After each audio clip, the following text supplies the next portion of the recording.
All right. Good morning, everyone. Maybe not morning for all of you, but my name is Treson Thompson.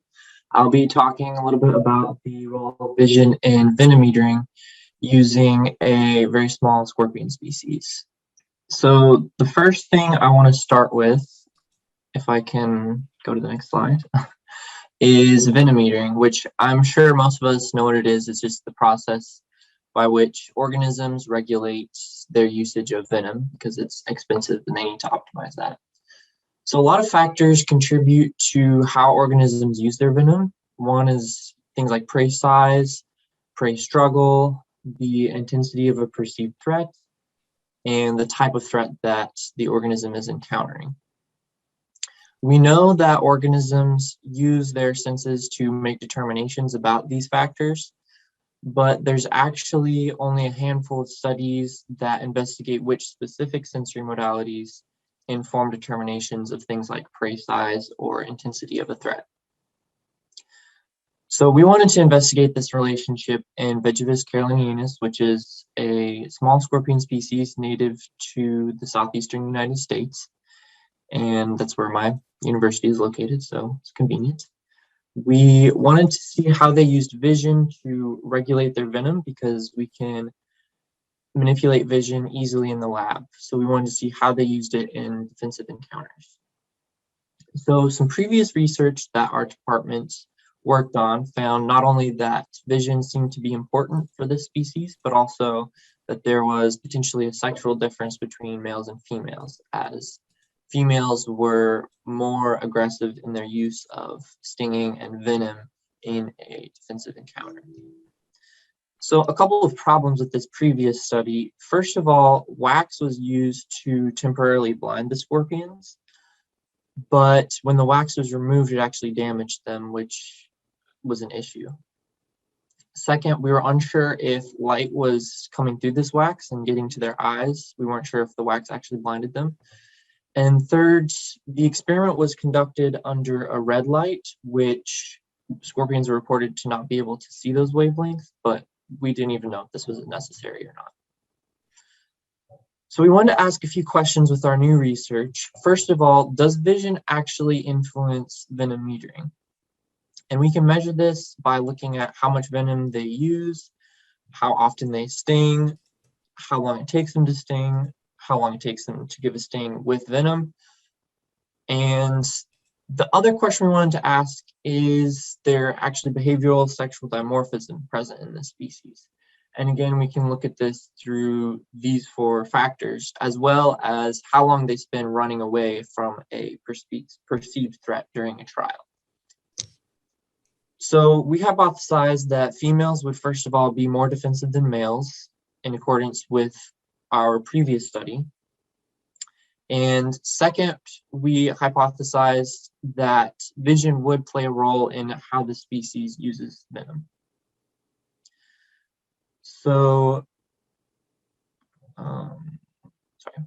we used a randomized repeated measures design. So during the first week of trials, we temporarily blinded a group of males and females, and then another group was left-sided as a control.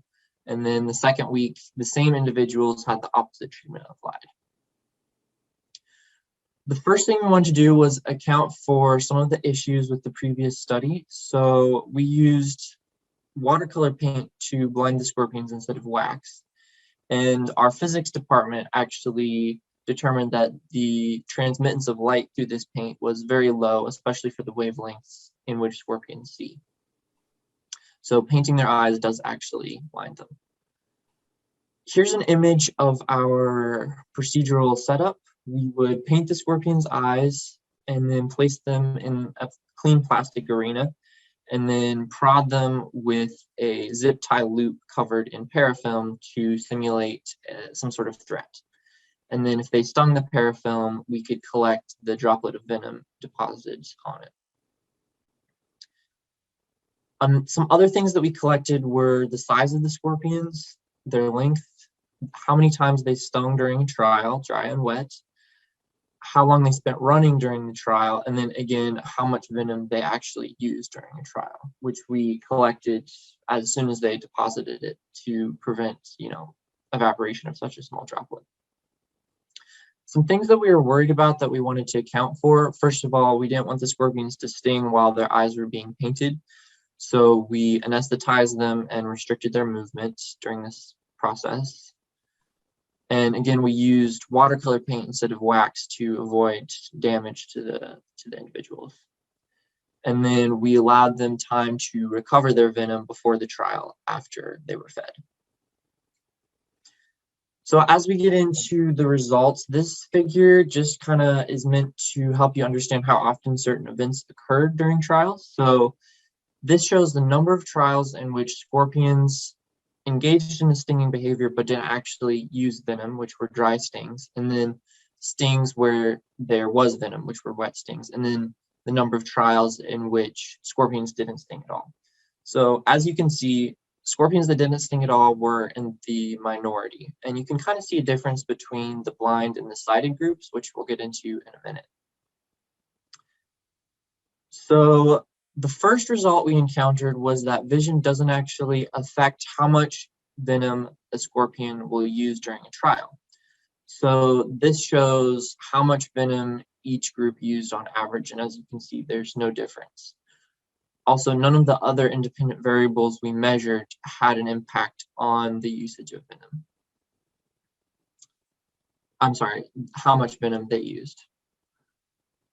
Vision also didn't have an impact on whether or not they would engage in stinging behavior. So this shows the number of trials in which scorpions engaged in some sort of stinging behavior, dry or wet stings, compared to trials in which no stinging occurred. And again, there's no difference between these two groups.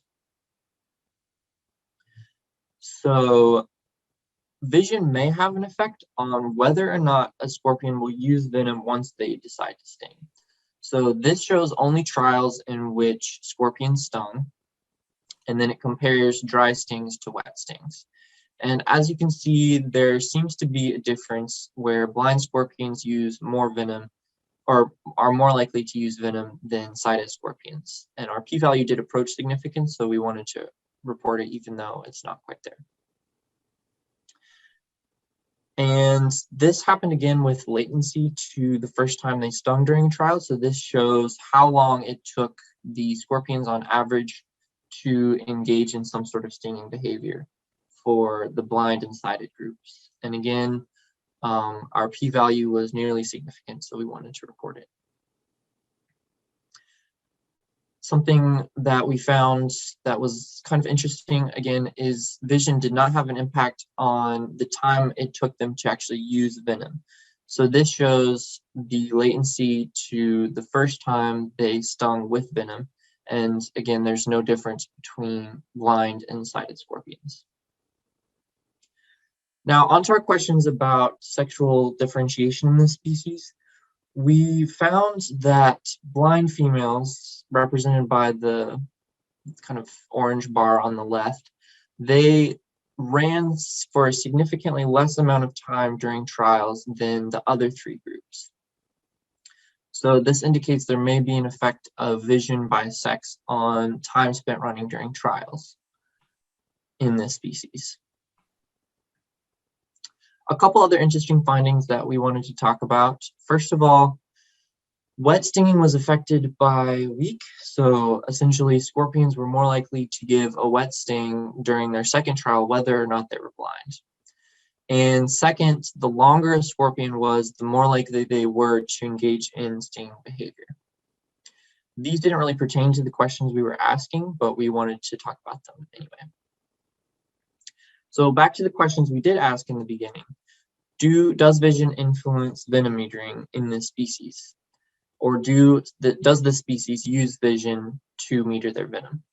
Again, measured by these 5 factors. And the answer is no.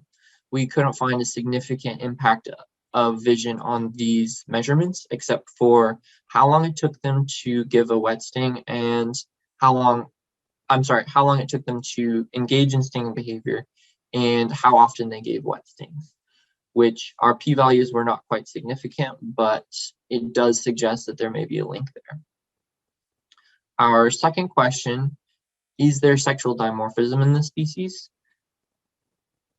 again, measured by these 5 aspects, as well as the time they spend running during a trial. And the answer to all of these is no. The only one we found significance for was that blind females do spend less time running than other groups. To compare our current study that I've been talking about to the previous study, we believe that we accounted for a lot of the issues with the first one, like the wax blinding the scorpions more permanently than we intended. Both studies indicate that we need more testing to actually confirm if the species uses vision to regulate their venom. Both studies did find that males don't seem to rely on vision, but our second study found much less evidence that females even use vision to regulate their venom. We found no evidence for sexually dimorphic defensive behavior except for the time they spent running during a trial, which was kind of counterintuitive to our hypotheses, which I'll come back to. Females were actually not more defensive as we expected, or not as we expected. And then vision did not actually seem to be used by this species to regulate their venom usage in defensive encounters, which again went against our initial hypothesis. So we have our acknowledgements, our references and questions.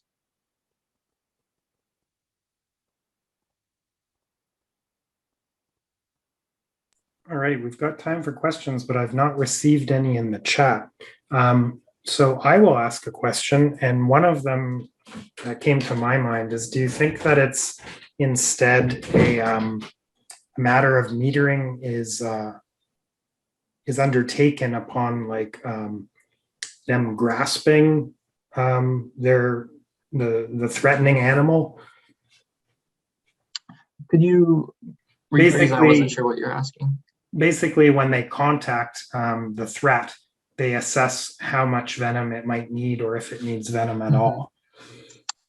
Well, that's kind of what we were looking at. We wanted to see if vision was the primary sense that they used to make determinations about a threat or a prey item, and you would kind of assume, yeah, that they would use their claws to kind of assess the situation, but we wanted to eliminate other methods that they would use to make those determinations, that we were only looking at vision in this study.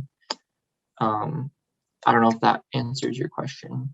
Yeah, and a second question from Mariella is, have you ever considered exploring other forms of communication in combination with visual communication, such as vibrational or chemical?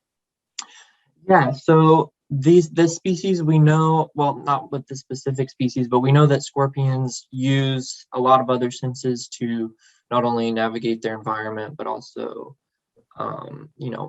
make decisions about how to capture prey, such as, vibrations in the environment. They have pectines for sensing vibrations and like chemosensory type organs, but those are a little bit more difficult to study in a laboratory setting. So that's why we wanted to look at vision first, because we could easily blind them and also do it temporarily, so we could do a repeated measures design.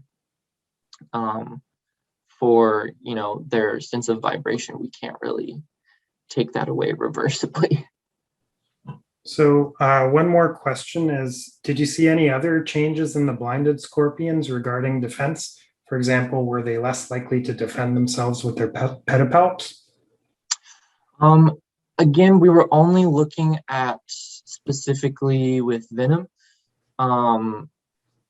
Our procedure, we would poke them like a certain number of times with the prod, and we didn't want to give them the opportunity to engage in behavior that would be hard to quantify over, however many number of trials we did.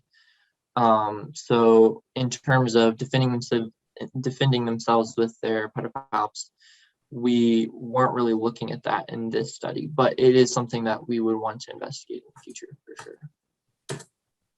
Great. Well, thank you so much. And we'll move along now to a